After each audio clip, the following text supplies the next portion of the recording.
Hi, and welcome to Friday How to Play with Salomé. I'm Salomé Martinez. Have you ever wanted to sit in one of Freud's famous Wednesday night meetings, swap theories with the great minds of early psychology, and still have enough coffee to fuel all that dream interpreting brilliance? Well, now you can.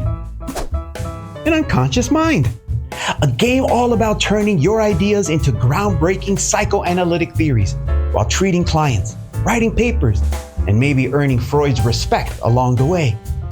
Designed by Yoma, Zax, Laska, and Jonathan Canton, and published by Fantasia Games, it plays 2 to 4 players.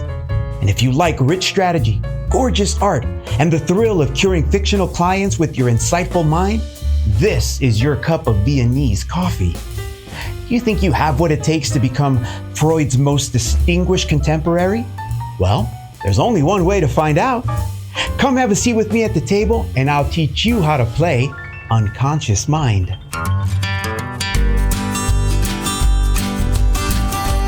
To begin playing, we must first start by setting up the stage for our big therapy session. First, place the city map board in the center of the table. Stack the district tokens by color in their spots. And don't forget, the special one with the reputation points, those go on top. Each district has 2 locations, and each location gives you a different effect when you go there. And the more connections you build, or the more figures hanging out there, the stronger those effects become. Next, place the meeting table board here. This is the hub where you'll place your idea tokens to take actions. Depending on your player count, you'll set up the idea spaces as follows. In a 2-player game, you will block these idea spaces by placing unused player color idea tokens in these spots. In a 3-player game, you'll block these idea spaces. And for a 4-player game, all spaces are available. Now, we'll set up the notebook tile stacks. Depending on the number of players, in a 2-player game, you'll use 12 random level 1 and 2 tiles. In a 3-player game, you'll use 15 random level 1 and 2 tiles. And in a 4-player game, you'll use 18 random level 1 and level 2 tiles. Return any remaining tiles to the box. Shuffle the level tiles separately and form 2 stacks with their actions side up. The level 1 tiles go here on the top left and the level 2 tiles just below. Fill in the display by placing the top tile of level 1 here first. Then place the next tile here. Do the same for the level 2 tiles so you have 3 tiles in each row, flipping them to show their banner side. Now place Freud's reputation marker on space 1 of the reputation track. The reputation track records the level of reputation that you and Freud earned throughout the game. Every time you gain reputation, you move your marker up and Freud's marker moves too. The higher your reputation grows, the more points and bonuses you'll get at the end. If either you or Freud pass this icon, Freud will stroll to a new spot on the city map once, without triggering any location effects. And if you ever trigger the reputation track, this is different from gaining reputation. You don't move your marker. Instead, you'll just score the points and coffee shown above your marker. Then take 1 action from the zone below Freud's marker, or any zone to the left of it. Now, take the 7 location tiles. Remove the location tile with no specific location icon on it. Put that to the side and shuffle the rest. And choose one at random to place the Freud figure in his starting location on the city map. Then lay all 7 location go tiles face up next to the 2 boards. Now for the treaties. You're going to sort them by size and make 3 stacks. You can stack them like this to save space. Just remember that they are all available during gameplay, not just the topmost treaties. Next, shuffle the research cards and place it face down here. Then reveal 2 face-up cards next to the deck. Now let's set up the clients and dreams display. Shuffle the routine client deck and place it here. Then draw 2 face-up. Now shuffle the case study client deck and place it here next to the drawn routine client card. Draw 2 case study client cards face up and place them here. Next, shuffle the grief layer deck. But first, make sure you remove all the starting grief layer cards with this symbol on them. Shuffle up the cards, then place them into the dispenser box and place 1 grief layer card face up on each of the 4 visible clients. Now, shuffle the latent dream deck and place it above the clients. And finally, shuffle the manifest dream deck and place it here to the right of the latent dream deck. and draw 4 face-up cards. Place the bright ideas nearby in a general supply. Whenever you gain one, just grab it from the supply and keep it by your board. There's no limit to how many you can stash. You can use them in various ways during the game. And if you don't end up spending them, no worries. Each one is worth a point at the end of the game. I'll go into more specifics during the teach.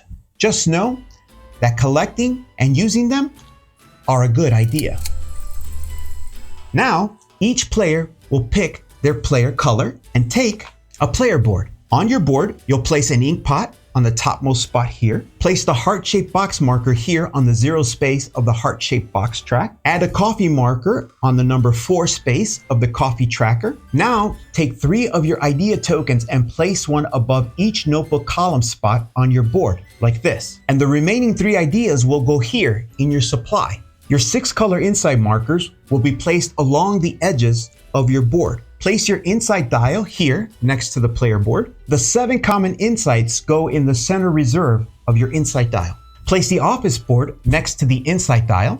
Now place your scoring marker here on the victory point track. To finish setting up the rest of the game, we have to choose the start player.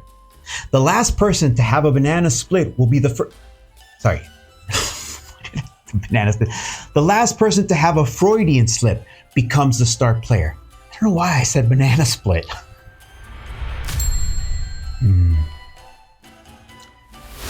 The start player will get the starting player token, and turns will proceed in clockwise order. Continue the setup by placing your reputation marker in your player order on the 0 spot of the reputation track. Give the second player a coffee. If playing with a third player, give them a bright ideas. And if playing with a 4th player, you'll give them a coffee and a bright ideas token. Each player will also get a random office room card and place the card into their secondary office room. Now it's time to start drafting clients. Deal out routine clients equal to the players +1 and place in view of all the players. Then place the starting grief layer on top of each client. Remember, the starting grief layer have this symbol on them. In reverse turn order, starting with the player to the right of the start player, we'll complete these next steps before proceeding to the next player. Pick one routine client card with its grief layer and place it in your primary office room. Draw a latent dream card and place it face up here in your primary office room. Choose a manifest dream from the display or from the top of the deck and layer it over the latent dream, leaving the icons at the bottom visible. Replenish the display after drawing your card. Set the therapy marker according to the total points on the client and grief layer, and if reached, score any points shown. Then the next player will proceed until all players have drafted clients. Any leftover starting clients and grief layers will go back to the bottom of their deck. Now for these next few steps, each player will complete each step before proceeding to the next player, going in clockwise order. Take the 3 starting notebook tiles that match its glyph on your office room card. Keep one and return the others. Place your professor on the city map location that matches the tile's tag. Now, move your insights from your dial's reserve to match the icons shown. Insights are your little glass beads of brain power. They come in 3 colors: growth, freedom, and passion, and 3 strengths: minor, median, and major. Where they sit on your dial shows both their color and their level. You got 2 kinds of insights: common white insights, which fuel most of your day-to-day actions, and your player colored insights, which start on your player board, and when you unlock them, you add them to the center of your insight dial. They are used just like common insights, but may be used for bigger things like treaties or district bonuses later on in the game. You'll generate insights by adding them to your dial.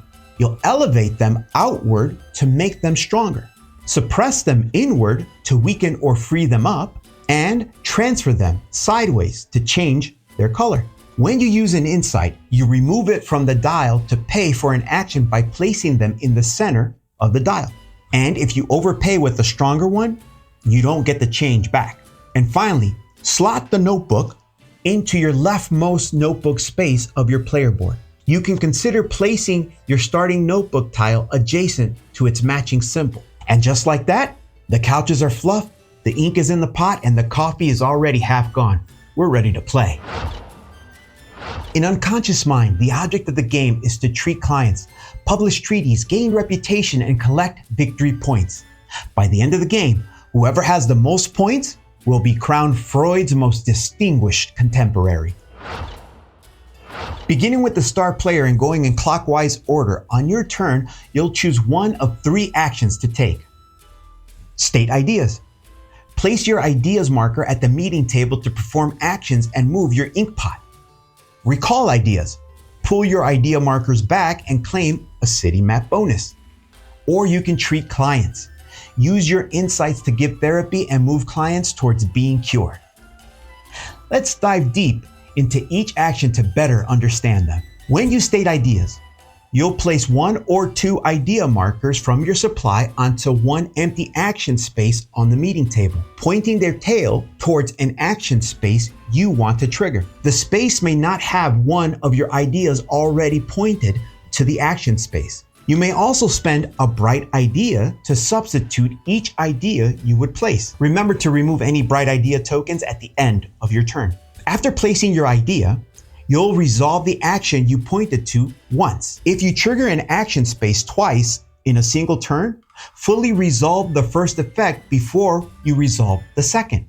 When you see 2 of these symbols, it indicates that you may trigger the effect up to 2 times. If the action space has 2 options separated by a slash, you must choose one to perform. If triggered twice, you may repeat the same effect or perform 2 different ones. Now, it's time to move your ink pot. You'll advance it along its track by the number of ink pot icons in the row where you placed your ideas. Your ink pot movement value is the same whether you placed 1 or 2 ideas on your turn. You can modify your ink pot movement up 1 or down 1 by using a bright ideas token. Whenever your ink pot lands, you immediately activate its effect. When your ink pot passes this unlock icon, take the leftmost idea token from the top of your board and add it to your supply. That also opens up the notebook column underneath it. Well, why is that important? Because if you land on this top space here, you get to trigger an entire column of notebook tiles. Just pick any unlocked column, meaning the idea above it has already been removed, and fire off every tile in that column once in whatever order you like. If the bottom inside space is also unlocked, you get to generate an effect too. It's a full column of brain power all going off at once. If your ink pot lands in one of the lower 3 spaces, you trigger that whole row. That means you activate the generate effect next to your ink pot, every tile in that row, and if you've unlocked it, the elevate effect at the far right. You can do each effect once in whatever order works best for you. When you complete a full row or column of notebook tiles, take the colored insight at the end and move it into your dial's reserve. That unlocks its effect for future ink pot activations. And if you ever fill your whole board with 9 tiles, you earn a reputation point. If your ink pot lands on the far left space, you trigger the reputation track. First, you gain the points and coffee shown above your marker. Then you get to choose one action from the zone directly under Freud's marker or from any zone to the left of it and perform it right away. It's like cashing in your reputation for rewards and sneaking in an extra action. At the meeting table, 3 of the action spaces let you grab new notebook tiles, and the cost depends on which column you're pulling from. If you spend 1 coffee, you take the top tile from the left column. Nice and simple, and no extra effect. If you spend 2 coffee, you grab a tile from the center column and immediately trigger its banner effect. And if you go big and spend 3 coffee, you can take from the right column, which gives you both the banner effect and the tile's main effect, in whichever order works best for you. Whenever you gain a notebook tile, here's what happens. First, pay the coffee cost if you're getting it from the meeting table. Then, depending on which column you took it from, you trigger its immediate effects. After that, place the tile banner side down into the leftmost empty space of any row on your player board. Some of those spaces are locked in until you've cured enough clients. So, the first spot you fill, you don't need any clients to be cured. But the second spot here, to be filled, you'll need one client to be cured. And for the last spot to be filled, you will need 2 clients to be cured. And this symbol here is your reminder of that. Finally, refill the display. If you took from the middle, flip a new one from the stack. If you took from the right, slide the middle tile over first, then replace the middle. So, in short, pay coffee if needed, resolve the tile's effect, slot it onto your board, and then refill the row. Easy and super satisfying once those notebook combos start firing. This action space gains you a research card. When you gain a research card, you simply draw the top card from the research deck and add it to your hand. After that, you may swap one of the cards from your hand with one of the 2 face-up cards in the display. This action space allows you to play 1 or 2 research cards, or you can publish a treatise. Let's talk about playing a research card first, because you can't just drop a research card whenever you feel like it. You need to trigger that action first. When you do, you'll choose a research card from your hand, place it face up in front of you, and from that point on, it's considered in play. Then resolve any effects shown at the bottom of the card. Now, let's see the other actions this space allows you to do. Publishing treatise. To do it, you need the exact number and colors of volume shown on the treatise tiles, plus one of your player colored insights ready to lock it in. Here's how it works. First, pick the treatise you want from the display. Then set aside one of your in-play research cards that matches the color of the leftmost volume on that tile. After that, gather the rest of the volumes you need, either from your in-play research cards or by citing treaties other players have already published. Once you've got them lined up, place the treaty tiles on top so the volume colors match. Now, take one of your player-colored insights from your dial. It can come from the center reserve or on any ring, and place it on the top left corner of the treatise. That insight stays there for the rest of the game, permanently marking the treatise as yours. Immediately score the points printed in the middle, and keep in mind that every treatise also comes with 2 location tags that are now considered part of your network. And remember, any research cards you use to publish the treatise are no longer in play. They've officially become volumes. When you're publishing treatise, you don't always have to rely on your own research. You can also cite work from treatise other players have already published. Here's how it works. To cite a volume, you take the rightmost research card from another player's treatise. If you need more from that same treatise, you keep moving left. No skipping, no gaps. Every player you cite from immediately gets rewarded. They gain 1 Bright Ideas token, and they score 2 victory points for each volume you borrow. You can cite as many volumes as you need from as many players as you like until you've collected all the right colors to publish your treatise. These 2 spaces allow you to reposition insights on your dial.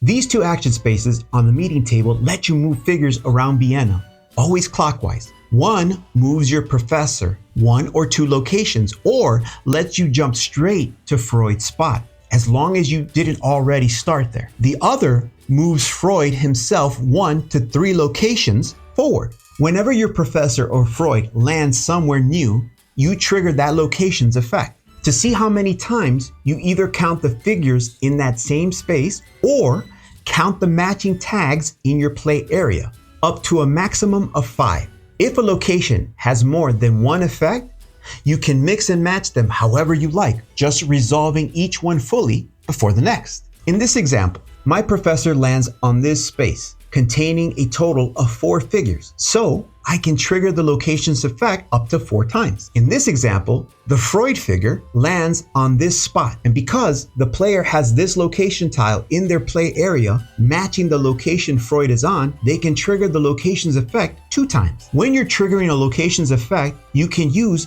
Bright Idea tokens. Each Bright Idea you spend lets you trigger that location's effect 2 more times, as long as you don't go over the maximum of 5. In this example, this player can add 2 more triggers for a total of 4 by adding a Bright Ideas token. So instead of placing ideas, you can spend your turn recalling them, which is the next action you can take. You'll gain coffee equal to the number of different spaces where you've placed ideas. Then return all your ideas to your supply. After that, take a bonus from the city map where your professor or Freud is. You can either take a location bonus or a district bonus. For a location bonus, place the district's top token on a bonus slot there and trigger its rewards. If you use one of these tokens to claim a bonus, gain a reputation point after resolving the slot's effect. For a district bonus, you'll need one of your colored insight and enough matching tags from your play area, such as from research cards, treaties, or clients, or from anywhere else, to meet the number shown above the district bonus slot. If your total is equal to or higher than the number shown, you can place your colored insight there. Put the district's top token on the slot and trigger its reward. The next and final action you can take on your turn is treat clients. If you take a treat clients turn, you can treat one or both clients in your office, but only once each. You can't treat the same client twice in the same turn.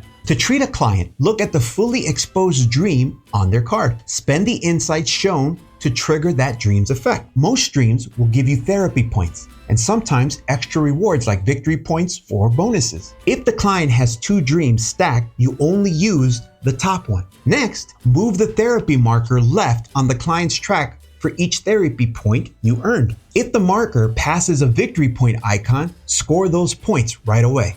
Some manifest dreams have icons in the upper right corner. If that icon matches the one on the client's grief layer card, you gain a heart-shaped box whenever you use that dream to treat the client. If you don't actually use the dream's effect, or if the grief layer is gone before you do, you don't get the bonus. After treating the clients, you'll discard the dream card that was used to treat them. If a client's therapy marker reaches or passes the catharsis icon, you'll immediately score the points that are on the grief layer card and trigger its effects. Then you'll discard it. This unlocks the client's abilities and tags for the rest of the game. Routine clients give ongoing perks, while case study clients set endgame scoring opportunities. If this is the first time reaching catharsis with a client, you'll discard your office room card, and at the end of your turn, you'll draft a new client to fill the secondary office room. From then on, you'll be running therapy sessions in both rooms. Remember to only score the points from the client's grief layer during catharsis, not the main victory points on their card. You'll earn those once the client is fully cured. When your client's therapy marker reaches the far leftmost space, they're considered to be cured.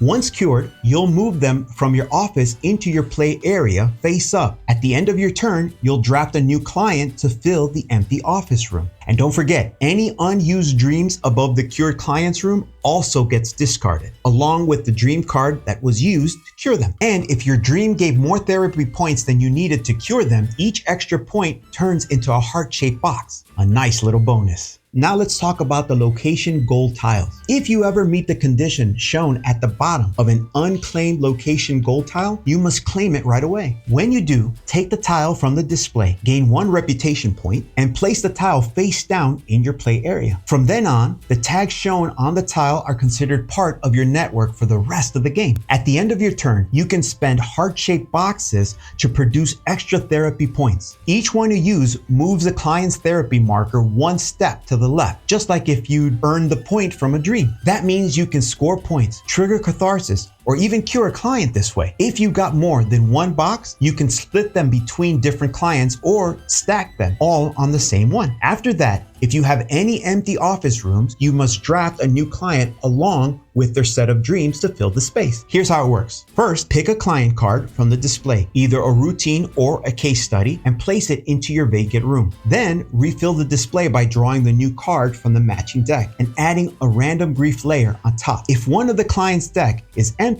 you just refill the display from the other deck. Next, give your client their dreams. Start by drawing a latent dream from the deck and place it face up above their room. Then pick a manifest dream from the display or draw one blind from the deck and layer it over the latent dream so the icons at the bottom still show. If you take one from the display, refill it right away. Finally, set their therapy marker. Look at the therapy points printed on both the client card and the grief layer, add them up, and move their therapy marker over that many spaces to the left. And remember, if you pass or land on any of the victory points, you score those immediately.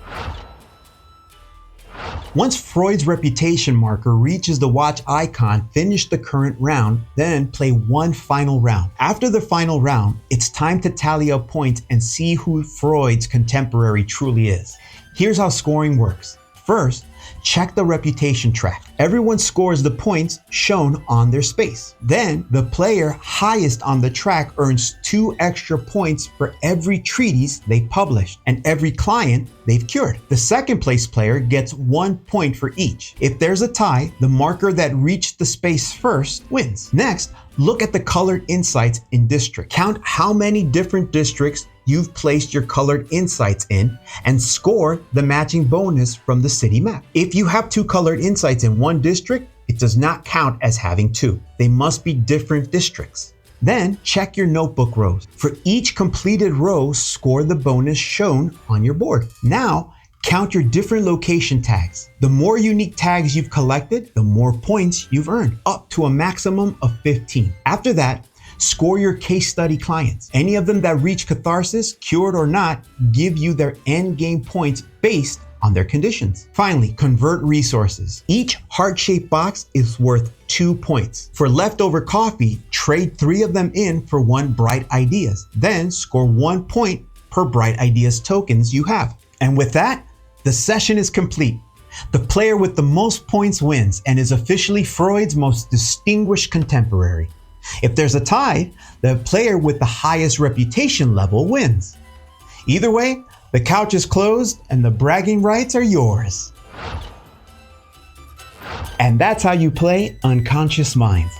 I'm Salomé Martinez, and I want to thank you for exploring dreamscapes, decoding symbols, and brewing intellectual coffee with me at the table. And I hope you get to treat some fascinating clients and maybe outshine Freud himself at your table. Until our next Friday How to Play, remember to learn, play games, and always have fun. Adios.